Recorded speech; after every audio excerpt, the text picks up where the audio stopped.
saya akan menjelaskan mengenai apa itu stomata.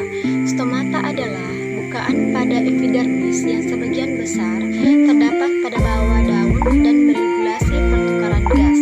Stomata itu dibentuk oleh kedua sel epidermis yang terspesialisasi yang disebut sebagai sel penjaga yang meregulasi besarnya diameter stomata. Adapun bentuk stomata itu berbentuk loncong, jumlah dan ukuran per unit area itu berbeda antar spesies tanaman, juga antar daun dalam satu daun. Pendahuluan yang ada pada laporan saya bahwa stomata merupakan kombinasi dari dua sel penutup yang terdiri dari sel-sel epidermis khusus terletak di epidermis daun. Terdapat pula lubang di antara dua sel penutup yang disebut dengan porus stomata. Selain itu, karakteristik stomata pada daun meliputi jumlah stomata total, jumlah stomata yang terbuka dan tertutup, kerapatan stomata, dan jenis stomata.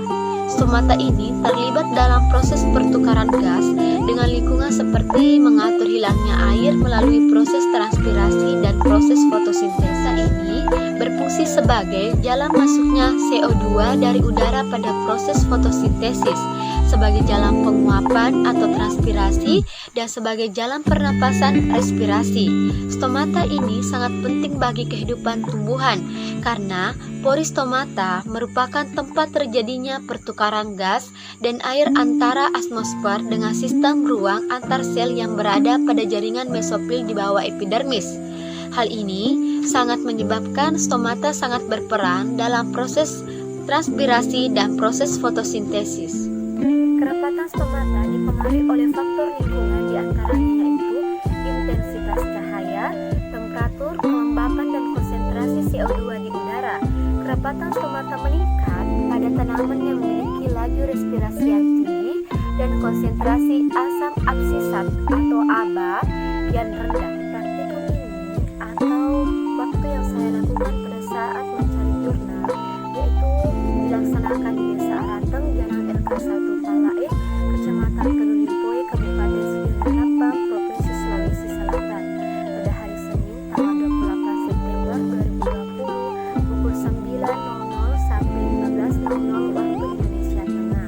Bahan yang saya gunakan pada saat mereview jurnal atau mencari jurnal yaitu data seluler.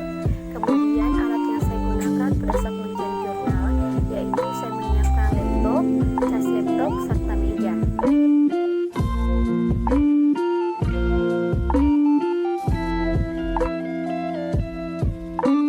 Pada hasil laporan saya dari jurnal yang telah saya dapatkan yang berjudul Hasil Keragaman Stomata Daun Kopi pada Berbagai Pohon Penaung Sistem Agroforestry, yaitu didapatkan dua gambar.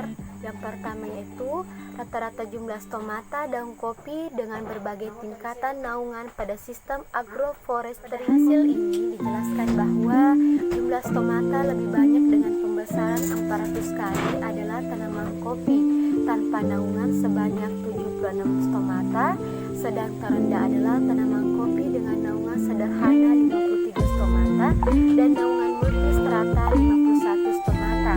Dengan perbedaan jumlah stomata menandakan bahwa cahaya sangat berperan penting dalam pembentukan stomata. Selain itu, kandungan O2, air, suhu, dan salinitas. Pembentukan stomata dihasilkan karena adanya pengaruh iklim mikro yang diakibatkan oleh naungan. Hal tersebut berdampak terhadap adaptasi daun sebagai substansi pertumbuhan. Kemudian, hasil yang kedua menandakan bahwa kerapatan stomata yang ada pada kopi itu berbeda. Kerapatan stomata terbanyak pada tanaman kopi tanpa naungan, sedangkan terendah diperoleh pada tanaman kopi dengan naungan sederhana dan naungan multistrata.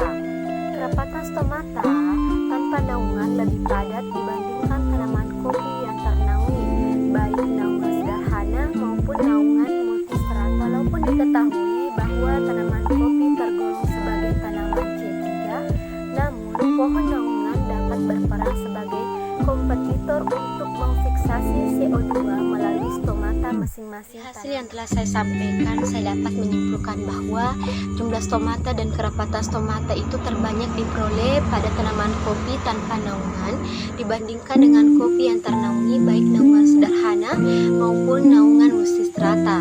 Hal ini membuktikan bahwa stomata itu dipengaruhi oleh cahaya yang berperan dalam proses fotosintesis sehingga tanaman utama yang ternaungi mengalami kompetisi dalam memfiksasi